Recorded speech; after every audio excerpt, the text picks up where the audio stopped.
ఇలాగే పడుకుంటే ఎలా? త్వరగా లేచి అయ్యే పని చూడు. నా పేరు రఘువరన్. నేను ఇప్పుడు మళ్ళీ వెరీ ఇంపార్టెంట్ పని లేనోండి. కొన్ని విషయాలు ఈ జన్మకు మారవు. ఒకప్పుడు పైనుండి ఒక అందమైన అమ్మాయి చూసేది, కానీ ఇప్పుడు అల్లుడు మన ఇంటికి కూడా కలిపి చికెన్ తెచ్చేసేవా?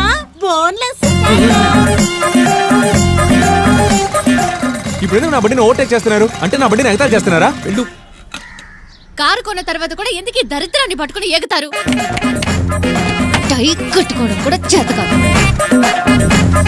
ఊదరా? నేను తాగలేదే. మరి ఊదరానికి ఏం మాయ రోగం? చచ్చడు. అంతా ఓకే సార్, కానీ పెళ్ళాన్ని ఎలా మేనేజ్ చేయాలో అర్థం కావట్లేదు సార్. ఆ టెక్నిక్ ఇస్రో సైంటిస్ట్లకు కూడా తెలియట్లేదబ్బా. ఎన్ని రోజులు ఇలానే ఉంటారు? వేరే జాబ్ ఏదైనా ట్రై చేయొచ్చుగా? లేదు మేడం, జాబ్ దొరకడం కొంచెం కష్టంగానే ఉంది. నాకే ఇలా ఎందుకు జరుగుతుందో నాకు అర్థం కావడం లేదు. నా పని నేను చేసుకుంటూ పోవడం కూడా తప్పేనా? రఘువరన్, వసుంధర కన్స్ట్రక్షన్స్ ఇన్వాల్వ్ అయ్యారంటే కొంచెం కష్టమే.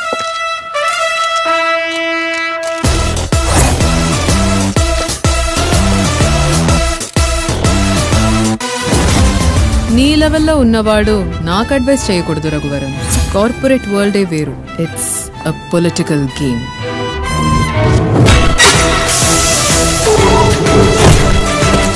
నీ సొంత కంపెనీలో నువ్వు బాస్ అనిపించుకోవడం కంటే నా కంపెనీలో నువ్వు ఎంప్లాయీగా ఉండడమే నీకు గొప్ప స్టేటస్. మేడం, నేను పులికి తోకలా ఉండడం కన్నా పిల్లికి తలగానే ఉంటాను.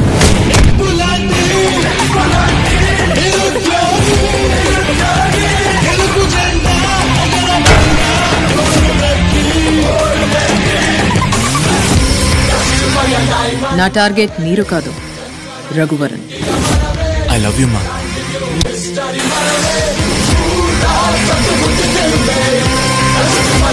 నిన్నటి వరకు నువ్వు కంపెనీలో ఇంజనీర్, కానీ ఈ రోజు నీకంటూ ఏ గుర్తింపు లేదు. అమూల్ బేబే, మనకంటూ ఒక పక్కా గుర్తింపు ఉందమ్మా. విఐపి.